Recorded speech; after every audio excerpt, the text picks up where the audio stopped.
It's coming home. It's coming. It's coming. Football's coming home. Yeah, boy. Welcome to the latest episode of If It Wasn't For My Knees. Tonight we're joined by CT and Uche.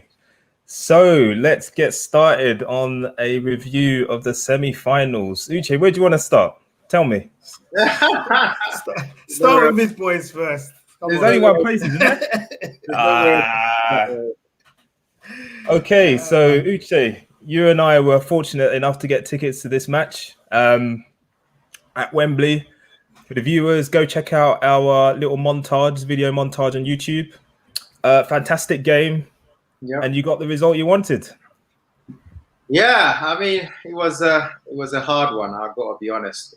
Spain, just watching them kind of keep possession for such a long time, it's going to be quite frustrating. So yeah, they suffered a lot. I think the Italian players did suffer a lot during the game, but they stayed calm, which is what you need to do against Spain, and just trust that your tactics is going to work. You're not going to have the ball. Don't try and fight for it. And when you have the ball, make it count. That's why the counter-attack was so impressive, because as soon as they had that little chance, they opened up. And then obviously that was absolutely ridiculous by Chiesa. And as you guys know, that was my main tip for player of the tournament. When he all started and everybody was kind of, having their little chuckle, especially when we didn't start the first two games. But yeah, Chiesa is coming to his own. He's clearly the key man now. There's no doubt he's gonna obviously start the final and whatnot. So yeah, I thought Spain played really well in terms of how good Spain normally play. Italy definitely held their own. I thought there was a few good performances, but as usual, the problem with Italy, and would always be the problem, including in the final, is a certain number who plays up front in the Immobile. Unfortunately, he's just not to be. We'll talk about it a bit later on. Yeah, it's just not to be, and I just think he's messing up the whole flow. But at least in Insigne and Chiesa, they've got two players that can cause some serious damage to the opposition. But yeah, Pedri was just ridiculous. I think you shared the stats about him not even misplacing one pass and just keeping everything tidy. 50 out of 50. But honestly, it's like the more you watch Spain, as long as you stay calm, like I said, they don't shoot enough. All their domination doesn't really come out too much in the end. So in the end, it's only when Morata came on and made that run. And as soon as he made that run, I knew they were in trouble, because some people were obviously tired legs, and then the opportunity came, and he obviously took a very good finish. Then he went to extra time, and unfortunately, I've genuinely felt Mancini made a few. I guess he had to make some subs, but they were not the right subs. And Spain just, if they really believed, they should have gone all out. So we try and win the game in extra time, because I think Italy had nothing much left, and they were definitely going for penalties. And as soon as he went to penalties, I kind of knew that the game was up, even though Locatelli missed the first one. Well, you were nervous, no? No, I wasn't. I was kind of really calm. I don't know why. I just kind of felt. Man. The guy was like. I can imagine him. I'm joking. You will testify. I was relatively calm, and obviously when it was Jorginho's penalty, I was even more calm, because I kind of knew he was going to do what he's going to do, and that technique is just crazy. That technique is just so ridiculous. Honestly, I mean, it's just one of the most ridiculous technique you could ever have for a penalty taking, because Simon, he knew he was going to do it, right? But he's trying to anticipate it, and he delays it just enough. And if you watch it again, like, the guy literally sits down, and all he has to do in midair was just put it on the other side. Like, this guy is ridiculous. I don't know how he's learned that technique and perfected it, but genius, man. Absolutely genius. So, so final, here we come. He said we again. I didn't see no Italian passport, mate. I didn't see no Italian. You can't even speak Italian. I like the Italians. May the best team win, isn't it? Only Italian you know is pizza, mate. Craig. They're half Italian, so he knows about that. Craig. So Spain dominated possession, 70% possession in the whole match. Yeah. Olmo, or almost, as I like to call him, tormented the Italian defense, but they couldn't bang until Morata came on and got that great equalizer. Yeah, no, you know what? That was a really entertaining match. I predicted it. I predicted it in the last pod. I said it's gonna go all the way to penalties, and Italy were going to win. I wanted Italy to go through anyway to set up this spectacular final that me and Uche are obviously going to be against each other. But the game was really good. It was a really good game. It's probably one of the best of the tournament that I enjoyed personally. It's probably one of my favorite games to watch. Spain, they showed the reason why I didn't want them in the final, because Italy have that mentality to just, they've got that sort of calmness about themselves, and they know to just bide their times. Against England, we would have been just panicking. Yeah, been panicking. We wouldn't have got the ball back. It would have been especially a panic stations, especially at Wembley as well. The fans would have been onto them as well, like get the ball. So I'm glad Italy are through, and I'm glad Spain are not through, because I don't think we would have stood a chance against Spain. The way Italy are set up, I fancy our chances, because you let the opposition play sometimes. We'll have opportunities. And I think the way that Raheem Sterling, the form that he's in, I don't think any of your defenders will be able to handle him. Yeah, he's in some free form. He plays on the left, right? So I think on the left. We'll be having a few sleepless nights. Yeah, of course. Of course. He's probably faced him anyway in the Prem, but no one can hang with Sterling at the moment. So I'm happy about that. But the game itself was brilliant. It had everything in it. It's probably the best game for me of the Euros so far. But well done to Italy. Although Spain flops it, let's be honest. How did they flop it? They missed some. They just did what they were doing, man. Like what? Like what chance would you say they should have scored apart from? Is it the Olmo one? Olmo, that's a definite goal, man. The one that forced the save from the keeper. That was like early on, wasn't it? That was early. I swear there was another one. Or header that he missed. I actually thought that as well. That was a good as well. You got away. You were hanging on. You were hanging on the end, and you had.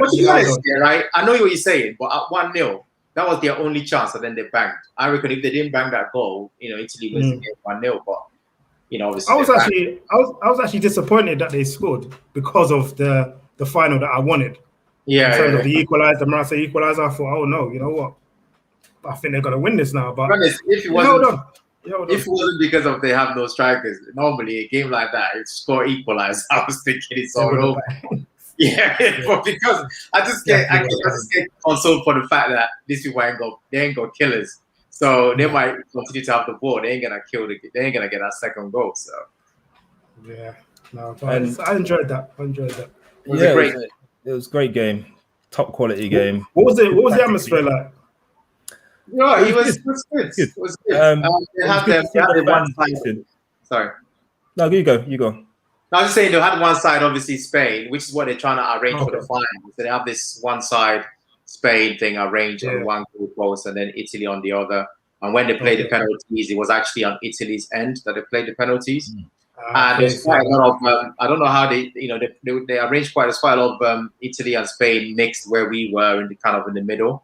It was a good atmosphere. People were singing and stuff like that. It's obviously not your hardcore type of fans that you expect to see, which is understandable based on the situation with the traveling. But it was a very good crowd. I thought the atmosphere was great. It was great. There were a few England fans in there. I don't know if you noticed, Uche, but they tried to do the "it's coming home" and then everyone just from everywhere, from all sides, so they got drowned out a bit. But yeah, it was good. It was good natured. You didn't join in there, bro. What's that? You didn't join in the chant, the "it's coming home" chant. Mate. You must have been tempted to. I knew what's going on, though. Not in the middle of the Italy and Spain fans, not in there. But I knew what's going on. I knew you'd get to the final. I just knew that you'd be, the Queen and the rest of them would be there to shake hands, to the winners. Yep. So let's move on and talk about England now. So Craig, when Southgate got the job, however many years ago, did you think that you'd be sitting here after he's taken England to the semi-final of the World Cup and now to a final of a major international tournament? Did you think that was going to happen? No chance. I was one of his haters, basically. I didn't like him. No, I'm on his side now. I'm on his side. Oh, now. I rate him. Until full time, yeah. I rate him now. Full time on Sunday. No, I had confidence in him in this tournament. Definitely, I thought we were going to reach the final, but some of his tactics and some of his selections were a bit questionable. But as Uche said, as long as you get the result and as long as you get through, it doesn't matter. And he's done that. He's got that from the lads. This group of players, this England team, it doesn't look like there's any egos there, and they're all there's a togetherness about it. Because I know in many of the other, there's been stories about there's split camps and all this stuff and egos and people not talking to this person and all this. And even they brought in some of the club rivalry in there as well in their last sort of tournaments and stuff like that. But this set of lads, everyone just seems to be together. There's a togetherness about it. This is very different to what we're used to. But in terms of the actual Southgate appointment himself, you've got to give him his flowers. You have to rate the guy. He's taken it to a place where no other England managers have been able to do it. We've had the flamboyant, we've had the non sort of English managers, we've had the flary manager, we've had the attacking types, we've had it all. And this guy just seems to be very, I don't know. Steady Eddie. Steady Eddie. He's not really into the hype. He's not really playing up to anything. He's not really into the drama, anything's going on behind the scenes. Everything's just straightforward. He's going to do it his way, no matter how much the public screams or the fans scream and they want to see this player. He's done it his way. And ratings to him, because there's a lot of pressure as an England boss, as we know from the media and from everywhere. So you got to rate him. The game itself, you know what? I can't even. When the way I was watching it, I was literally behind the sofa, as we say in the group, for the whole match. I didn't enjoy that game at all.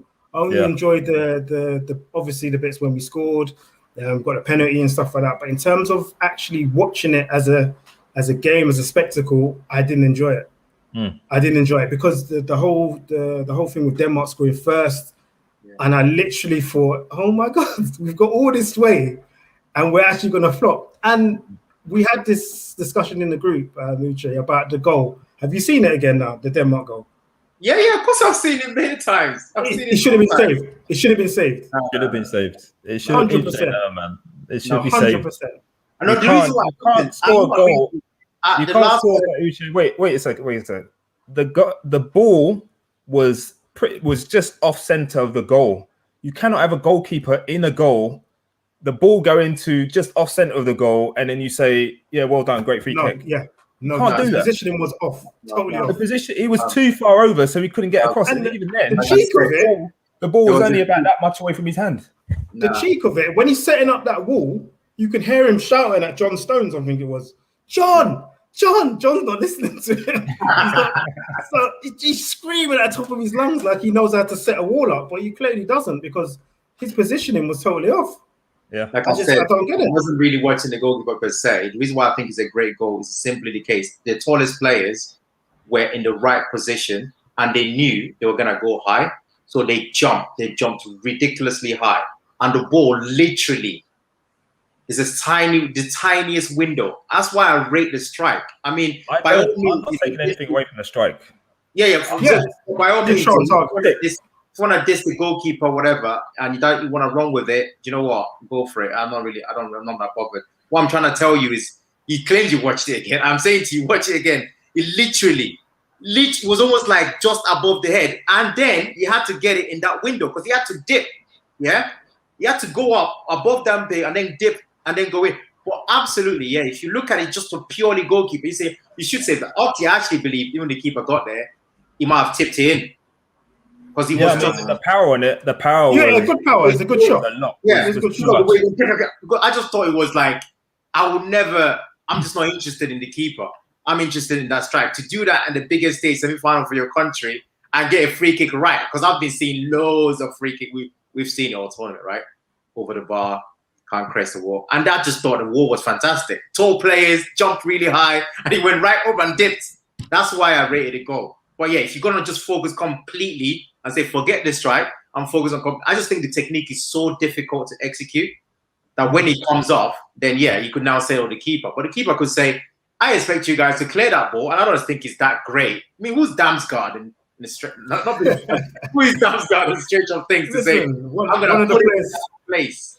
one of the players at the tournament. Yeah. No, I'm saying, I'm saying, talking about free kick specialist. I mean, okay. Yeah. So that's why I just thought the stage and everything. I don't think it was a lucky strike or anything like that. I just think he got it absolutely spot on. So I don't want to go for the keeper, but I just think it's a great strike. Yeah, for me, I mean, I don't disagree with the quality of the strike. It was sick. The way it went over like you said, there's such a small margin of error. The way it went over the players, but if you're a goalkeeper, you can't be letting the ball in practically in the center of your goal. In the center of the goal. But if he touches it and he goes in, still get just even if it was the right position, because I just think it happens so quickly. Because you don't expect the guy to put it there. It's how I'm seeing it. I'm looking at it from that view. I'm saying, you expect it. That's the hardest place to put it because my defenders got it. They've got it covered, basically, right? Because you think they should have it covered because they're so tall and they jump so high. They should have it covered. It should hit them. And if he doesn't, go over the bar. But even if they don't have it covered, where it's gone into the goal, the keeper, that's the keepers. You can't do it. That's the keepers, man. There's no chance. No chance. You say you read the strike and you're still dissing the keeper, which means you don't. No, you know what? Pickford had a mad 15 minutes. I don't know what he was on. I'm not even trying to defend that clown, by the way. Let's not mistake this for. I will never defend that joker in my life. I'm just, that guy's a clown, as far as I'm concerned. So. Certified. But in terms of the game, Uche, England, they showed maturity, I thought. They didn't panic going a goal behind. They got back into the game. I didn't think they played particularly well to start with. I think Denmark probably deserved to be ahead when they scored. But England didn't panic. They got back into the game. Sterling missed that gilt-edged point-blank chance, but then made up for it. Well, I say made up for it. He would have scored if the defender hadn't put it in the net. Yeah. So they got back into the game and showed a bit of maturity, don't you think? Yeah. I mean, initially in the first few minutes, I was thinking, have you made a mistake not going with 3 to match these guys? Because it was just looking a bit suspect in terms of how much space Denmark had. And also, I didn't get a feeling that Denmark was feeling the atmosphere. They were not scared of the moment. And again, it's one of those where they were not scared of the moment to the point where if they actually had, better players, they should win that game, especially being 1-0, because I did not see any nerves playing a part in the game. They just seemed that we know what we're doing, we're on it and all that. But England, like you said, after that miss, I was kind of down because I was like, please don't let this miss be the headline that everyone grabs today. So I was really hoping, and literally within seconds or minutes, I'm sure, that he equalizer. As soon as I equalized, I was actually so relieved for the equalizer being so quick that people can't say, oh, but you missed it. You could have been 2-1. People are trying to make out this for the 2-1. I'm like, no, it's kind of a similar enough sequence that you should allow the miss. Basically, that was my main interest. But yeah, going in the overall game, I thought, like Rel said, maturity in the game, showing composure, being trusting in themselves that okay, there's long to go in this game. We're 1-0, but we can still get back into it. And then when they got back into it, I genuinely felt Denmark just did not convince me personally that they could score another goal. And that really helps in the knockout competition. When you're playing a team that at least they're not going to make it 2-0 or make it madness. So once you equalize, it was like only a matter of time. And I know all that this is, I understand it. I just, vehemently disagree with this in Southgate, because to me, he looked at it as, look, call me cautious, diss me, whatever. But to me, I am seeing a 120-minute game here. And my objective, my sole objective, is to win the game and not to go bravado on people and lose the game because I'm going bravado too early. So he kept his subs and he made the sub. He did a thing, 90th minute, extra time. Okay, this is now when I press those buttons. And a certain man who's clearly needs to be seriously considered for drug testing, because he is from a certain Caribbean place, shall we say. Wow, you're saying that. You're chucking shots on there like that, yeah? Wow. And I'm just saying, don't worry about that. It's all the hard food. It's all the hard food he's having, bro. Don't worry about that. It's coming to me, and I'm thinking, boy, man, don't look tired to me. Jam and banana. That's what my guy's eating, bro. That's the stamina thing, bro. Of course, bro. What are you talking about? Yeah, man. Man ain't feeling that. A little tonic wine to put him to bed and that, and then he's ready for the next day, bro. Don't worry about that. UEFA just need to pull him to one side. Let's have a couple of that urine sample. Let's see because I just thought it was fantastic. He was amazing. Great. He was just so good. I mean, so confident now. Knows what he's doing. He still needs to sort out that shooting, but it's all good. And fair play for again, he knows the Olympics was coming up, so clearly he felt that he wants to be partaking in the diving championship season. This guy, bro, don't be silly. He got touched twice. He got fouled twice in that move. Fouled. Come on, mate. That's a strong word. Fouled twice. That's a strong word. I will show. Don't worry, I'll show you something after. Are you showing me something? I'll show you a little video. There's a video that's got. CT, let's put it this way, yeah. Imagine that's how you went out. We didn't know, innit? I can't put myself in them shoes. I can't put myself in them shoes. I swear, yeah, the way you'll be screwing, boy, that was mad. But here's what it is. Nah, it was a foul, man. 100%. I'm sticking by it. I'm sticking with my guy. But I would say about that match, there was a few nervous performances. One in particular that worried me for the final is Phillips. Phillips. I don't know. I think it was the occasion. He's never played in front of. And Mount is he's been like that throughout, though. There hasn't been a standout performance from Mount, so that was expected. But Phillips kind of worried me because the way Denmark were running through that midfield, and Rice didn't help him out either, but Phillips looked very nervous, so I'm worried about that. And I was hoping that Hendo was fit enough to sort of come in. I don't think he's played enough minutes to actually sort of justify a starting place, but I would be more calmer if Hendo was starting alongside Rice in the final anyway. That should be the right move, but I don't think it's going to happen, right? No, he won't do it. Oh, yeah, he should. I think he should.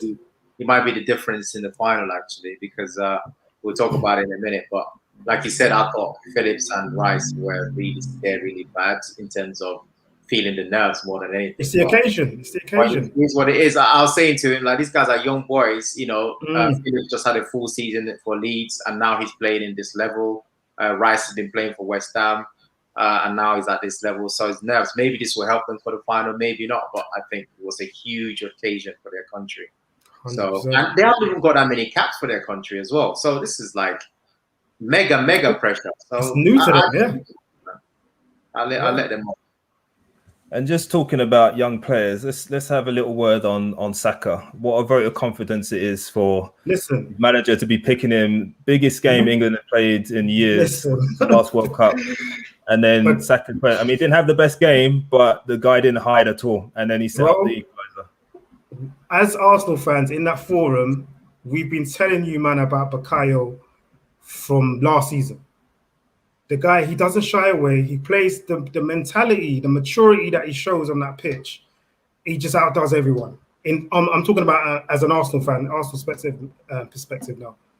He doesn't hide away at all. He could be having the worst game ever. He still wants that ball. He'll still run at defenders. He'll still make decisions that question, wait a minute, how old is this guy? Literally, he took the game into his own hands. He knows what he's about. He gets his head down. Doesn't give up in any challenge. I mean, there was a point in the game where I think he got fouled. Looks at the referee. Referee said nothing, and he literally carried on. He didn't. You know what I mean? Stop. He didn't pause. He literally carried on, won that ball back, and then won a foul. So this guy is so underrated, and he's getting his props now in terms of this. He's going to be a mega star.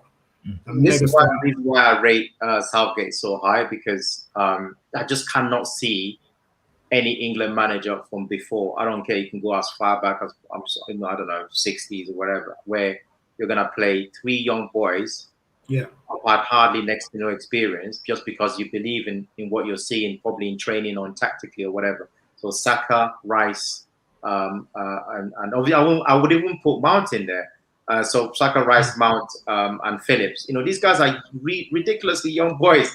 Normally you get shook and you play experienced people, and they start making excuses like, oh, yeah, you can't put him in there because he's too young and this and that. But you play these guys, and they're just playing so well. And I think that, obviously we talked about it too, Infinity, but Shaw has been so good for England. Sure as And well. it's quite incredible how free spirited he looks on the pitch. He looks like he's ready. If anything, I think that Walker just scares me, man. I don't know what it is, but I think one thing that Walker I've seen him do that's just ridiculous gift is his recovery. 100%. Honestly, The pace is mad. It's mad.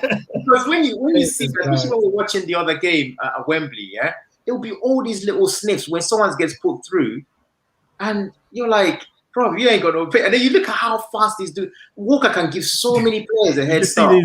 Yeah, every time. 100%. It's his pace. Amazing. Like how that kind of recovery pace. It's just this. What a gift to have. It's unbelievable.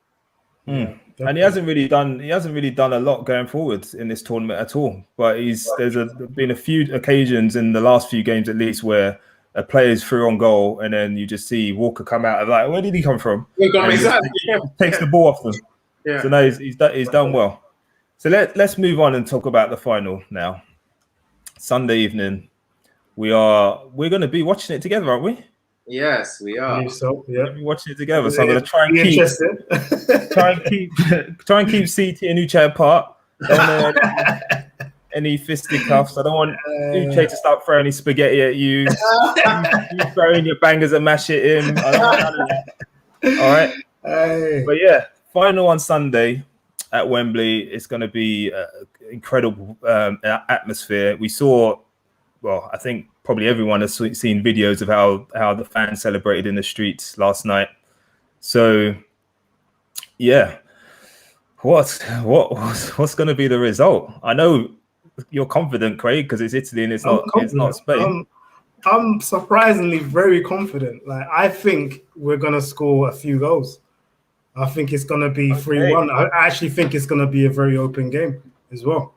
Because that atmosphere, that occasion, how many fans? It's going to be 60,000 again, or is it going to be more? Yeah, they said 3/4 again. They were not going to go full.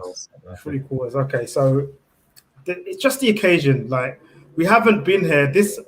Our generation of fans haven't been to a final, so the atmosphere is just going to be crazy, and I think that's going to fuel the players. And what we have in the bag to scare the Italians is the pace. I think we've got the players to kill you on the counter, and I don't think you'll be able to recover.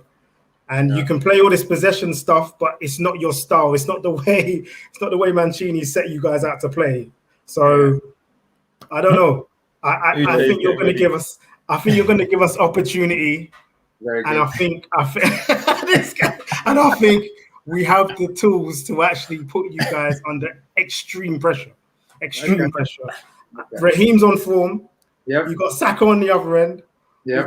We got recovery pace as well. So we're not even worried about what you guys got on the counter. So you got Pickford in goal. Don't worry about it. Don't spoil it, man. I'm on a roll, man. Sorry, I forgot which side I was on. Sorry. No, I literally hope Southgate sits Pickford down today and says, "Listen, I don't know what stuff you were doing at Everton. Cut it out." Just saying that. you do whatever you've been doing at the start of the tournament. You need to revert back to that. Don't do your Everton stuff here, mate. It's not the time. So, go on. What's your counteract, man? What you got for us? Obviously, like I told you, it's one of those weird situations where, like I say, I'm very, very calm about this game anyway, because if England wins, I'm a winner in life. So, it's not like I could start. I'm not gonna start going nuts. I can't believe, you know what I mean? Obviously, I want my bet to come through. I want Italy to win, and I believe Italy will win this game.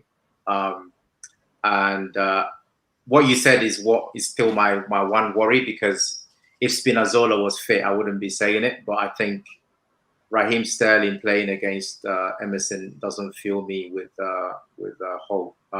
However, I know what Italy are gonna do. They're gonna, dominate the game. I'm expecting something close to 60% possession, and try to quieten down the crowd. The crowd will go nuts, and then it's about just trying to pick it apart. And you hope that one of these 6 strikers, which is going to be Insigne, Chiesa, or maybe one of the midfielders to come up with a shot. I think in terms of midfield domination, they're going to destroy the England's midfield. It's a joke. It's not, you're there thinking of this. It's actually a joke. It's like, it's not even a contest. It's a joke. There are 3 players against them. Who is it? Mount, Phillips, and Rice. I'm worried about that. That's a giveaway. However, like you said, on the counter, one thing I've liked about what Italy are doing at the moment, and it'd be interesting because I think they will scatter their heads, because Chiellini and Bonucci clearly knows they don't got the pace because they don't have the pace. So what they try to do is they literally say, okay, Sterling is coming, retreat enough for us to then get the ball off him. And I think it'll be interesting how great your counters are, because the goal that, obviously the penalty incident and the cutback that led to the equalizer against Denmark, those are the situations where England need to get a lot of that, at least 3 or 4 rows to give Italy some serious problems. But I just think that, to be honest, Italy are probably trying to up it, maybe past the 60% mark of possession, almost saying, let's do almost like a Spain. Let's go just for possession's sake. So rather than even using possession, normally they use possession, press to try and go forward, which is what CT really, really wants, right? But I think they might actually use the possession as almost like a really defensive strategy to say, keep this ball away from these runners as much as possible. That's the old Italy. Also, when it comes to these subs, honestly speaking, I think Mancini has 2 subs max. 2 subs max, and he's done. Locatelli to come on for somebody, that Pessina, who I rate to come up with one of the midfielders, normally the subs. When I start seeing Belotti and actually, okay, maybe 3, because Berardi could come on for Chiesa or Insigne, but that's the biggest difference for me. Whereas when you guys bring on players, you've got so many options. We got options. We got options, but Southgate, I don't know if he's the guy to utilize those options. But we have options if it came down to it. We'll see. Sancho, Foden, Grealish, no other team Rashford. of options. Yeah, we've got a lot of firepower, man. If we can get that counter attack right, and if we set up Sterling to do what he does, and we get Saka early doors, because he's going to come off in the second half. But if we get him to give you guys trouble, and obviously the cutbacks as well, you're in trouble.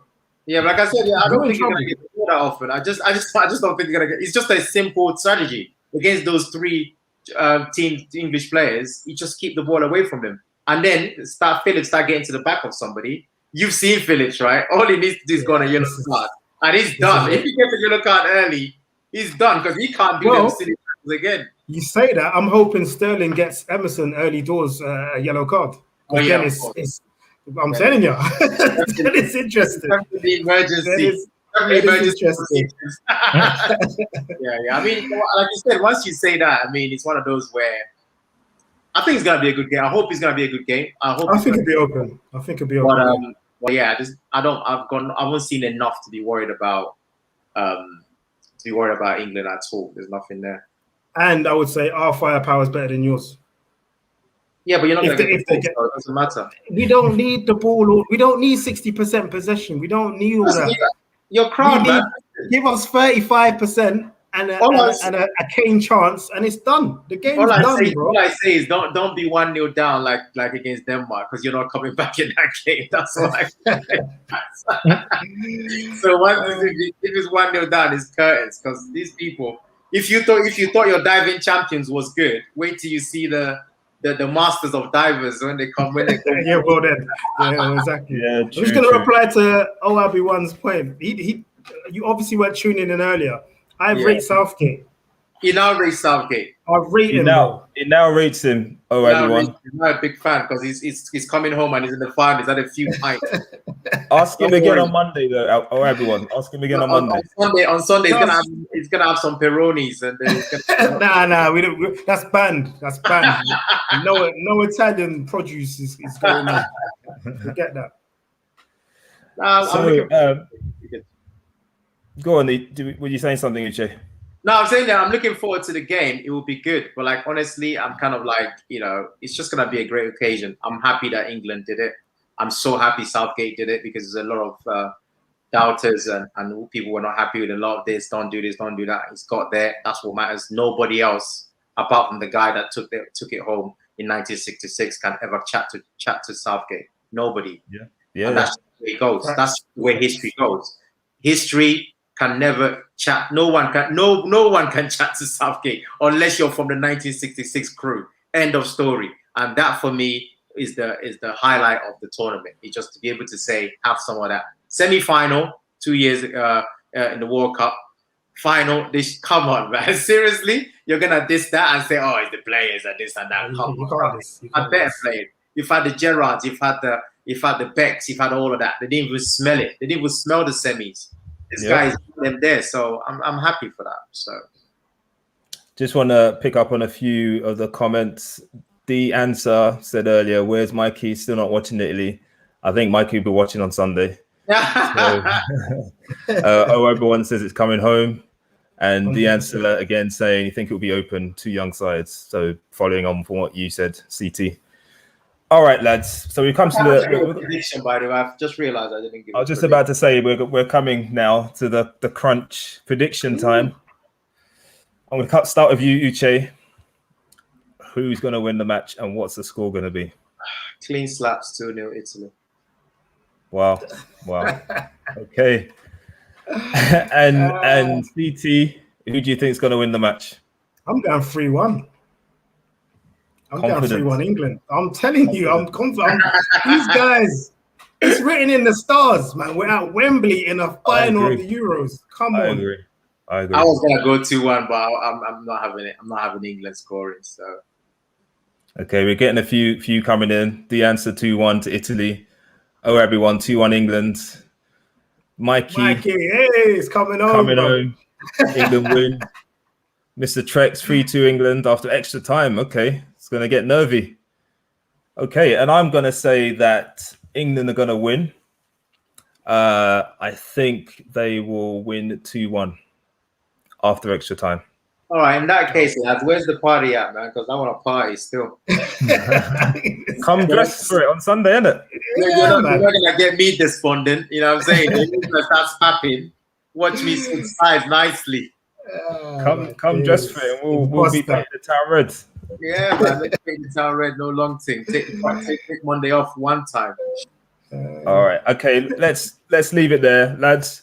Thanks for joining us. Thanks to the viewers for joining and getting involved in the chat. We are hoping to do some content on Sunday as well. I'm not sure if it's going to be live, but we're definitely going to get some videos done because we're going to be watching the game together. So that's good.